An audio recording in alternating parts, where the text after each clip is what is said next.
Kalau nanti mau tentang Fathul Bari ini penjelasannya seperti ini. Sudah menjadi sunnahnya Allah. Itu kalau kebenaran itu mesti populer. Kalau kebenaran itu populer. Dan sebagian kepopuleran kebenaran itu diucapkan orang-orang yang tidak benar. Ya kalau balen malih. Dan sebagian kepopulerannya barang-barang tidak benar, barang-barang benar itu diucapkan orang-orang yang tidak benar. Saniki misalnya Nabi Muhammad ape lahir. Niku pertama sing gosipno niku pendeta Rohibu Bukhair. Makanya kula niku anggere dijak ngrasani dukun rapati wani. Gara-gara ngene iku. Piye-piye awal-awale wong rohno nabi iku ya baru kae dukun. Nggih baru kae nopo dukun. Meskipun kita tahu dulu dukun itu punya akses ke langit, sekarang enggak. Tapi tetap sebagian itu ya benar. Sampai sekarang pun sebagian itu ya benar. Wong panjen pangeran wis akeh sing fasik ya kadang duwe ilmu sing wong saleh nggih kadang ilmu napa padha-padha. Dieling-elinge kita memang dalam Islam itu harus belajar banyak. Kalau nanti sinau tentang Fathul Bari kita itu jangan terus darani bebas cara syariat dukun gak oleh dipercaya terus kue darani semua mengani dukun salah. Itu beratnya nanti kalau kamu melacak sejarah kesulitan. Bagaimanapun ada gosip-gosip tertentu pertama si bulir itu dukun dan sebagian juga benar, nyatanya benar meskipun kita tidak wajib membenarkan, tidak wajib menyalahkan. Mulanya zaman Nabi Sugeng nak ngedikan nak ono Bani Israel cerita ya la tusaddiquhum wa la tukadzibuhum. Kamu jangan bilang tidak ya jangan bilang iya, kemuni tidak kok nang bener, muni iya kok nang salah.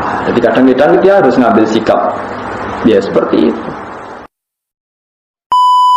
Kalau nanti mau tentang Fathul Bari ini penjelasannya seperti ini.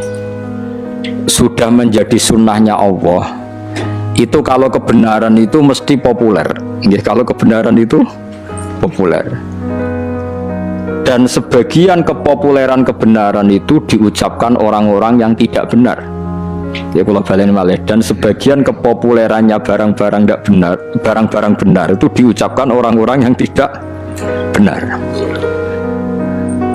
Saniki misalnya Nabi Muhammad ape lahir.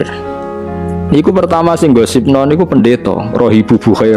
Kita mulai kecil diajarin ketika Rasulullah umur 12 tahun Abu Thalib badhe teng Syam dicegat teng Syam teng Syria cara saniki dicegat Rohibu Bukhair. Niku masyhur. Nggih jarene Rohibu Bukhair iki sapa? Iki anakku jar. Takoki niki sinten, iki anakku sampai 3 kali. Ketika ada indikasi orang itu gak percaya, Abu Thalib sesuk marah. Memangnya salahnya apa kalau anak saya? Niku masyhur jadi. Terus jarene pendeta Bukhair itu semua alamat Nabi itu ada semua, kecuali anak ini anak kamu ya. Itu yang merusak jadi rasido jadi Nabi ya.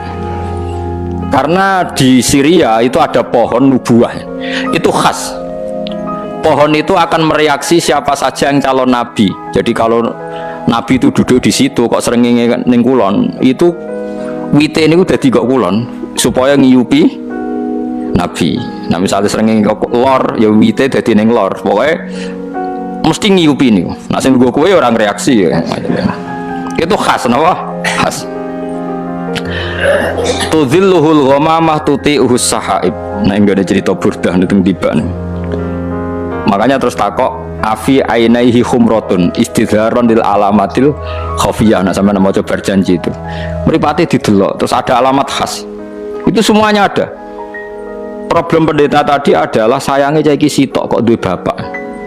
Mana Abu Thalib sampai jawab 3 kali anaknya itu sayangnya kok anak jenengan. Terus akhirnya Abu Thalib tanya, memangnya kalau anak saya kenapa? Anak ini itu calon nabi akhir zaman. Semua alamat ada, kecuali karena dia punya bapak. Saya kira Abu Thalib cerita, oh enggak itu udah anak saya. Bapaknya mati terus tak rumat. Aku itu pamane. Terus pendeta itu sujud, jangan teruskan ke mana? Palestina terus ke Israel nanti dibunuh orang Yahudi. Terus pulang. Jadi Nabi 12 tahun tuh Abu Thalib sudah yakin nak ponakane calon apa? Nabi. Begitu juga orang Yahudi di Medina. itu sudah menggosipkan nanti ada nabi akhir zaman, sampai orang Ansor dengar kemudian mencari-cari orang itu siapa. Akhirnya orang Ansor ketemu Kanjeng. Itu orang tidak benar semua itu, Bukhairah sama Yahudi. Tapi ciri utama kebenaran tuh orang tidak benar pun akan ngomong kebenaran. Ya sudah seperti itu sunnatullah, sama harus ngakui. Kados Fir'aun itu ngerti nak Musa hebat gara-gara dikandani. Dia ngipi ada api yang membakar kerajaannya. Lalu sing nakwil ya bener.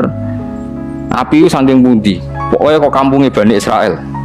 Terus dari tukang-tukang sondrone diramal. Oh nanti itu ada bayi lanang songko Israel, Bani Israel maksudnya, sing bakal menghancurkan kerajaan jenengan. Wes akhirnya di kebijakan setiap bayi lelaki dibunuh. Dan kejadiannya benar-benar seperti itu. Akhirnya yang menghancurkan Fir'aun adalah bayi saking Bani Israel. Begitu seterusnya. Masih banyak lagi cerita-cerita seperti itu. Mulai misalnya Nabi Yusuf. Nabi Yusuf niku rajane ngipi. Ngipine asline ya lucu, cara mbok tebak ya dadi nomor ngipine. Nah, cara sampean tebak pitu kan pitu wah berarti ndas. Pitune berarti buntut wae repot. Ngipine rajane mau inni arasab abaqaratin simani yaquluhun nasabun ijafun wa sab'a sumbulatin khudri wa ukhra yabisat. Aku iku ngipi roh sapi lemu pitu dipangan sapi kuru pitu. Lan roh tanduran pitu lemu, tanduran pitu kuru. Wis ngono tok. Lah tukang-tukang ngipi ora iso jawab ya mok qalu adghasu ahlam apa nu kembange turu wis blayar ngono.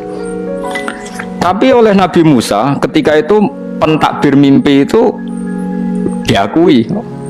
Nabi Musa le nakwil yo sederhana. Akan ada masa panen 7 tahun dan akan habis oleh masa paceklik 7 tahun.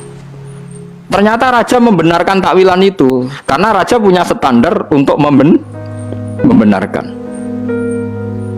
Andai kan zaman itu tidak ada standar membenarkan, paling raja pun bilang, wah ngomong jelas. Tapi raja nopo membenarkan karena zaman itu mimpi itu ya seperti itu. Mulane sampean aja geman nak wili apa berlebihan anti mimpi. Ya kowe nek istikharah kok ketoke terlalu ekstrim ya percaya sithik-sithik. Wong kula de kanca niku melarat badhe nglamar tiyang sugih wis keluargane setuju kabeh. Mimpi roh puting beliung calon mertuane. Kandha kula. Wah iku ngentekno donya ayo. Langsung dibatal. Nggih Gus kula batal. Lah piye ditakwil piye sedurunge ra tau ngimpi ngono. Sing wedok niku keluargane sugih, sing lanang melarat kanca kula. Wis mantep untuk cah iku. Ana kiye ning ngongkon istikharah, jebule ngipi roh napa angin puting beliung tak kok kula takwilane napa iki. Donyane jenengan tak dilereni. Terus cah iku akhirnya rabi wong liya, ya ngono tenan wis repot terus. Enggak bisa kamu karena menurut syariat sekarang mimpi enggak dibenarkan, dukun enggak dibenarkan. Kemudian Anda sama sekali tidak percaya, enggak boleh. Tidak wajib membenarkan, tapi jangan bilang tidak percaya karena pasti masih ada sisa-sisa ilmu kebenaran di masa lalu. Dan kira kaget neng TV kan itu jumpa pers ada tanggalnya itu sebelum peristiwa aja, sebelum angin di Florida dan kemudian terjadi persis. Tidak karena ilmu loh, bukan karena ilmu sains, enggak. Faham ya? Terus itu masalah-masalah sing jari Fathul Bari. Kamu jangan menyoal alamat nubuwah ketika yang mengatakan adalah rohibu Bukhairah atau mimpinya raja-raja Romawi bahwa mimpi ada raja yang berkhitan. Kemudian Hiroklu nyari yang khitan itu siapa? Ternyata orang Arab. Berarti Nabi akhir zaman itu orang Arab. Dan itu yang ngomong Heraklius, orang Romawi.